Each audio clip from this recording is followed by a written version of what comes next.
Remember the expression for electric field E at R was 1 divided by 4 pi epsilon naught integral of t cube r prime rho at r prime r minus r prime cube minus r prime. For any slightly complex choice of volume charge density rho, the integral gets much more difficult. From previous lecture, we can write the electric field as gradient of this quantity.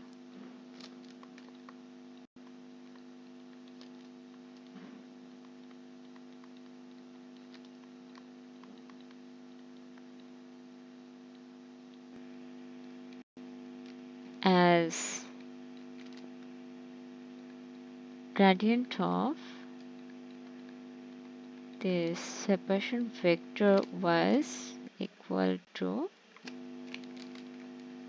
minus prime cube. Now this guy inside the gradient function can be written as phi at r is equal to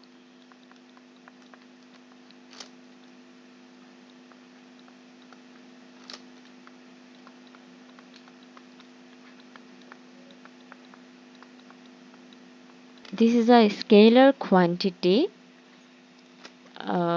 Phi of r is defined as electrostatic scalar potential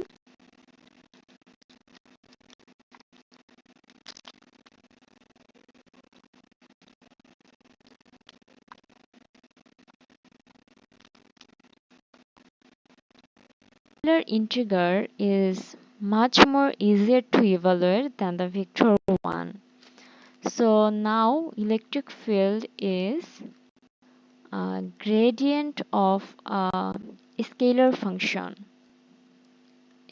Depicting the situation is there is a volume charge density rho at r prime, and we are going to evaluate scalar potential phi at r. So this separation vector is r minus r prime. If we had to deal with a surface charge density where charge is confined to a two-dimensional surface and the charge per unit area at a specific point Rs is equal to sigma at Rs, then the electrostatic potential phi at an arbitrary point R, phi of R will be for surface charge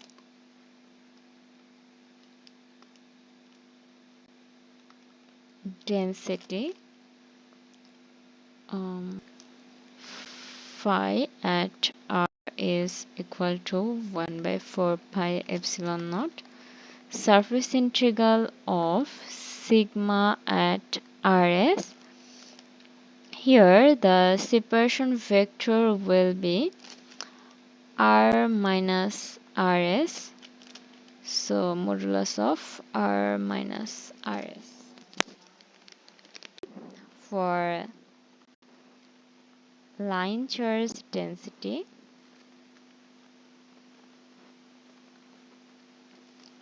where charge is confined to a one-dimensional filament and charge per unit length at point L is lambda L.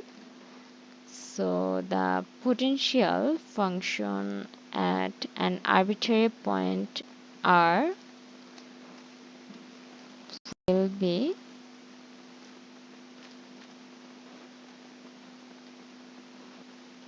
line integral of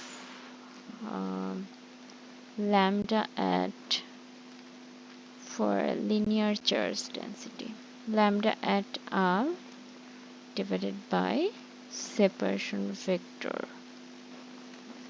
Here the separation vector will be R minus L. Now we are going to show that Coulomb force is conservative force. Suppose there is an electric field which filled the space E at R. So a charge Q is moving from position R1 to R2. Coulomb force on charge Q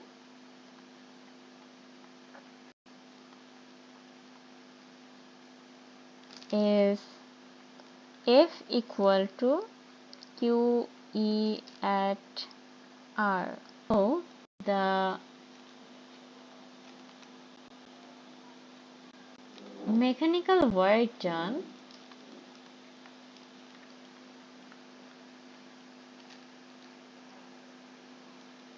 W when the charge goes from R1 to R2 will be R1 to R2 dl dot F at R. So dl is an infinitesimal path in this curve, and F of R charge is placed on between the infinitesimal line. So we're going to write it in terms of electric field. So dl dot QE, which is Q R1 to R2 is dl dot E. Now we are going to write electric field in terms of scalar potential. So now we get dl dot negative gradient of phi, as electric field is equal to negative gradient of phi. So minus Q R1 to R2 is dl dot del phi. Now from fundamental theorem of gradient we can write Q multiplied by phi evaluated at R2 minus phi evaluated at R1. So what does the fundamental theorem of gradient state? That is the line integral of gradient of a scalar function phi will be equal to the scalar function evaluated at the final position of the line integral, which is b here, minus the initial position of the line integral is phi a. So from this final result, we can say that the work done of a charge in electric field does not depend on the path it follows. So suppose the charge Q moves from R1 to R2 and it can follow several paths, but the work done will be equal for all the paths because it only depends on the scalar function evaluated at initial point and scalar function evaluated at final point. So it does not depend on the path it follows. So this is the defining characteristics of conservative force. So Coulomb force is conservative force because electric field is the reason of Coulomb's force. Now, what will happen if the charge travels a closed path? So, for example, charge moves from R1 to R2 and then it turns back from R2 to R1 and the space is filled with electric field. So here the work done for closed curve is closed line integral of the Coulomb force. So again we're going to write it in terms of electric field. Then from Stokes' theorem we can write the integral as surface integral of curl of E, where the surface is the surface closed by the path. So what does Stokes' theorem state? It states the surface integral of a curl of vector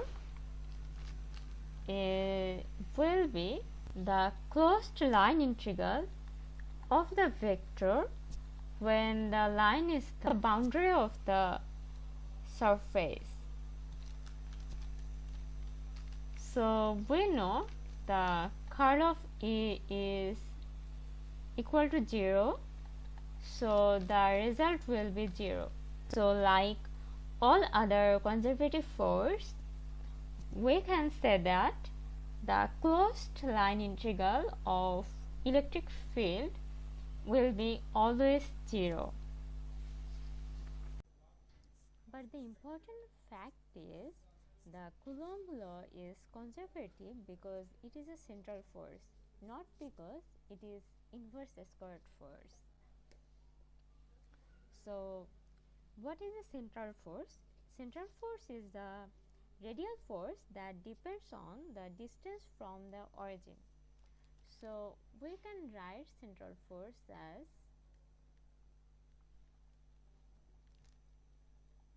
F equal to F of r hat. So let's see a particular situation where F of r acts like that and a particle is going from R1 position to R2 position. So here is an infinitesimal length dl. So in spherical polar coordinate the dl dr r hat r d theta hat plus r square sin theta d phi hat.